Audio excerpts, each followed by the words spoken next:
Hello, welcome back to my channel and to today's video where I'm going to be giving you guys a little wish list update. And I'm actually going to do today's update a little bit differently to how I've done previous wish list videos, because not only am I going to share what's on my wish list for the incoming season of spring, I'm also going to revisit the autumn winter wish list that I had and just go through items that were bought and items that weren't bought. Now, you regulars will know exactly how and why and all the nitty-gritty details about my wish list, but for anyone that's new, I'm just going to do a very brief recap. So first things first, I use Pinterest to create my wish list. Pinterest is a very visual platform. It's all based around pictures, but you can add notes and things as well, which is quite useful. So on my wish list, I will pin a couple of different things. So first of all, I will pin any specific items that I've seen that I like, and I just want to think about them a little bit more rather than making an impulse purchase. Secondly, I will pin items which I feel like I need or maybe want to replace, but they might be more generic items because I haven't found that exact item yet. So for example, a brown suede belt. You'll see that in a minute when I go through my autumn winter wish list, but that was something that I had on my wish list. I just pinned a generic picture of a brown suede belt, and that just sort of reminds me to go and have a look for brown suede belts and then see if I can find the best one that suits me. And the reason that I use and make a wish list is basically just to encourage myself to think before making a purchase. It's just to be more considered about the purchases that I make. Right, let's get started. So I've got my laptop here. I'm going to share my screen with you guys so you can see what's going on. And first things first, we're going to go back and revisit my autumn winter wish list. And I'm going to let you guys know what I did buy and what I didn't buy. Right, here we are on my wish list, as the title clearly suggests. And these were the items that I had in my autumn winter wish list, which you guys may have seen the full video on last year. So most of these items were featured in that video, but I think there's a couple of additional ones in here as well, so I'll also go through those. I'll just start off with these 4 pins over here. These were Organic Basics underwear, which I wanted to just add some more to my collection because I've had experience with Organic Basics underwear and I really like them. They are a little bit more premium, they're better made, so therefore the price reflects that, but I really like them and I think they're definitely worth the investment. So I've just opened up this one just to kind of give you guys an example of the fact that you can add notes to your pins as well. So on this one here in particular, I wrote, these are still going strong after several years, so to get more colours, because this particular set I already had some of and I really liked them and I found that they washed well, etc. So I decided to buy more colours. Let's move over to the 3 boots, which I have already addressed in, I think, a what's new in my wardrobe video. So this is a good example of when there's a specific item that I want to buy. In this case, it was a pair of black leather knee-high boots, and I found 3 different options that I liked the look of and therefore added them all to the wish list and all with different notes. So this first pair, for example, were from H&M, and I've added a note here with the price, and then I have added, is the sole chunky enough? Which is just a little note to myself to say, this is a reason why I might not like them, and I do that for a lot of my pins, as you will see throughout this video. It's just a little note that I have that reminds me of something that I need to question before I buy them. And I had all 3 pairs of these boots. I tried all 3 on. These were H&M, these were Massimo Dutti, I believe, and then these ones were Zara. And funnily enough, these ones in my notes, I didn't quite like the look of the visible seams and I thought they were going to be too fitted at the ankle, but funnily enough, these are actually the ones that I bought because in the flesh they look beautiful and they were by far the most comfortable out of all 3 styles, and these were actually the lowest priced. But I love these boots. I've got a lot of wear out of them this winter, so they were a really good buy and such a good example of why my wish list has worked for me very well in this instance. Okay, let's move down to this. Okay, so this is the example that I just gave you guys, a brown suede belt. This one here was pinned from Massimo Dutti, but I wanted one with gold hardware. I have actually ended up getting a brown belt. I got this at the start of this year and I got it from Arquette. So that is one that I can now check off the list. And I found that one just with a little bit more time and patience looking online.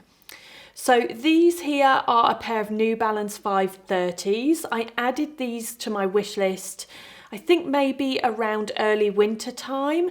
These are a style of New Balance that I already have a couple of pairs of. Now I added a note on this one to just remind myself if I was going to buy them to buy a size 8. I sometimes have to remind myself of certain sizes that I buy in shoes because it varies with brand and with style.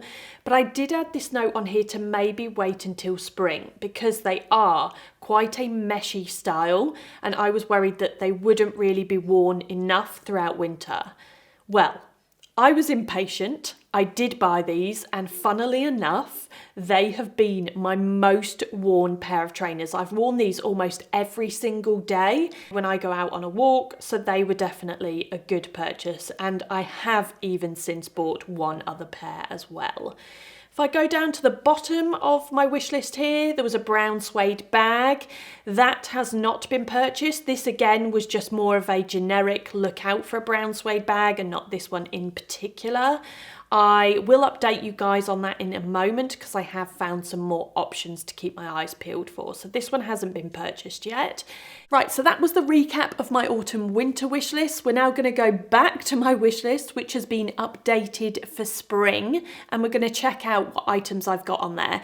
Now, admittedly, I really don't have a lot of items on my wish list currently because I haven't done my wardrobe switchover yet, and that tends to be when I sort of assess, remember items that I've got, figure out items that maybe I need to replace or items that I want to add. Now, for anyone that's curious or eagerly awaiting that spring wardrobe switchover video, we do have that scheduled in for around early to mid-April. So if anything dramatically changes on my wish list when I do that wardrobe switchover, then of course I'll be back and I'll do another updated wish list video. But for now, let's check out the items that I do have. Right, so here we are back on my wish list, and as you can see, it's looking not particularly full. I'm not going to say that's a bad thing though. It means that I haven't really got my eye on many items. And as you'll see, the burgundy La Pliage is still on there because that's an item that's rolling over. It's something that isn't top priority, which is why I've moved it to the bottom of the list. And that is something that you can do on Pinterest. You can reorder pins. You can just drag and drop them, which is very, very helpful. So you can sort of reorder them to be in priority order if you like. Or something that I do is move any autumn winter wish list items down to the bottom. So let's start off with item number 1. So these are Birkenstock EVAs, and for anyone that has just recently watched my worst purchases for 2024 video, you will have seen that I bought Crocs. 2 pairs, one for me, one for Simon, and yeah, they were awful. They were absolutely terrible. And these were actually what I should have bought instead of look at the spelling of crap there. They were that crap I added 2 P's. These were what I should have bought instead of the Crocs. So if I just bring them up here, these are the EVA Arizonas. So the Arizonas are the 2-strap style sandals, and I have a couple of pairs of these already, but in the normal Birkenstock suede variety. Now these were actually £45 last year. They're now £50, so they've gone up by a £5, and they come in lots of different colours. So colour isn't necessarily my thing, which is why eggshell seems the better option for me. But if I just go back to my wish list, you'll see here that I've got a few questions for myself. So which colour do I go for? These ones are eggshell. Does this EVA stain? If so, perhaps a darker colour would be more practical. do some research. So that's just a reminder for me to go and have a look at reviews and things and see if anyone has any experience with them staining, because if that's the case, a darker colour might be an option. These do also come in black as well, but I think these are just the new season colours here. So number 2, this item is just a bit generic, and this is a grey t-shirt. So I want to replace my current grey t-shirt because last year I got it stained on the front. It is not a small stain, it's quite large, and it will not come out. So I'd like to replace it, but the t-shirt that I have is no longer available, so I can't replace it like for like. So here I've just written some notes on my specifics for this t-shirt that I'm looking for. Not too light, but also not too dark in grey, and I want it in that melange, which is the slightly flecked kind of texture to it. Now this next item is a new strap for my Apple Watch. This one is from a brand called Burger. I've written it as Bulgur there, I don't know why, it's a typo, but it is from a brand called Burger. This one in particular is $79.95, but I admittedly have not done any other research on other watch straps as of yet. This is literally the only one that I've found. I've got it here on the website, and there's lots of different pictures of how you can sort of fit it on, lots of pictures of it on.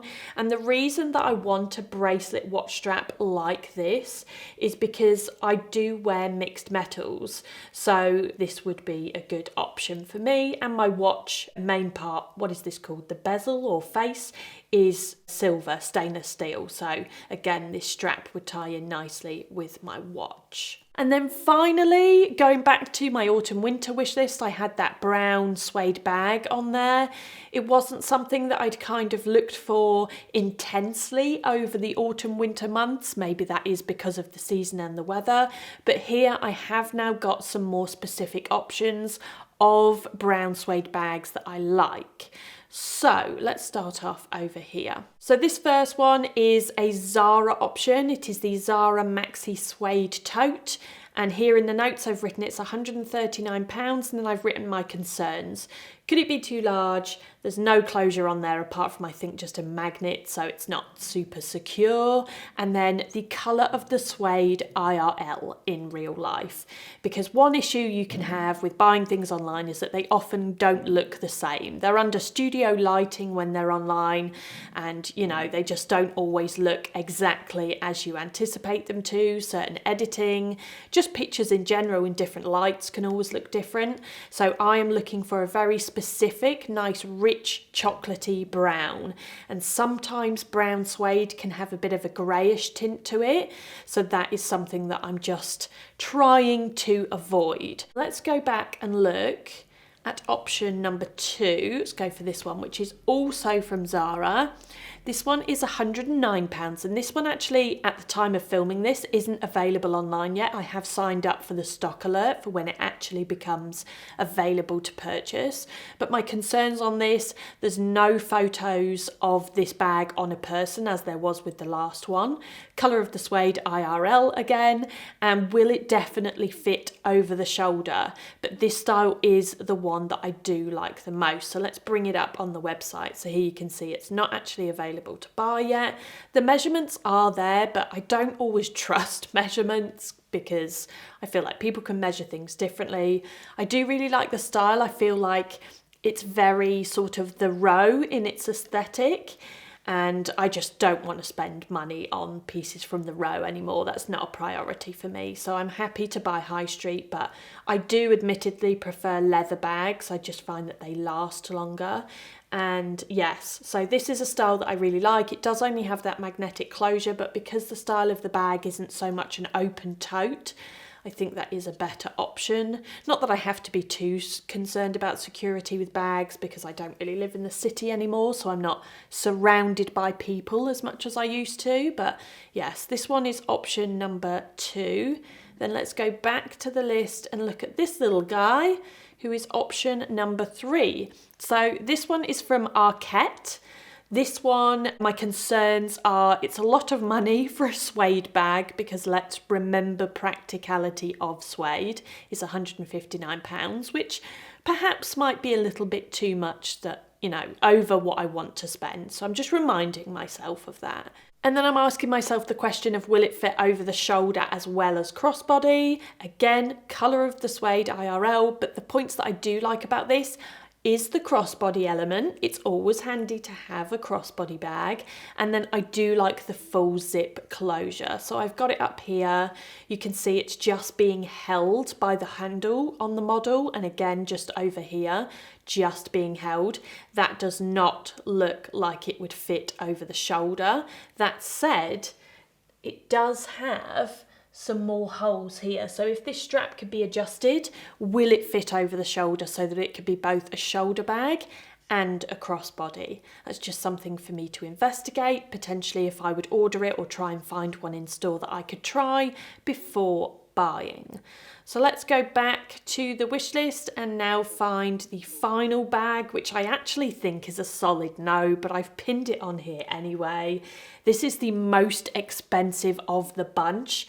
It's £349. If I pop down to the bottom here, I have written a note that in the past, Massimo bags have always been really good quality, and I have had some Massimo Dutti bags and I really like them, and visually it looks nice. But of course my concerns are cost and is it too large, and again the colour of the suede in real life. So let's bring this one up. Here it is. This bag is actually available in a few different colours. It's also available in leather. Massimo Dutti is always a brand that I would recommend looking at, both buying new from Massimo Dutti direct, but also on pre-loved apps like Vinted, pre-loved marketplaces. It's a good brand, I think, for quality, and definitely one to keep your eyes peeled for. So there we can see it definitely fits over the shoulder, which is what I appreciate, seeing things on a model.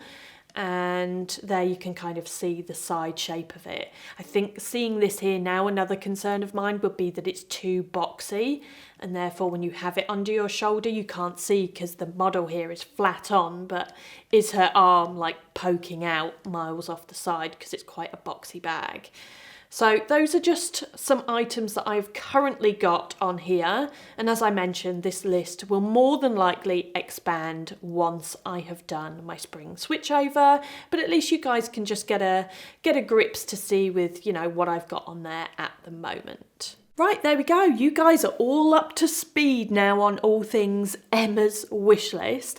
I'd actually really like to know if you enjoyed this slightly different version of a wish list video. Like, do you enjoy me going back and looking over my older wish list and letting you guys know what I did and didn't buy, for what reasons or whatever? If you liked that, let me know down in the comments below. But for now, thank you as always for watching, and I will see you next time.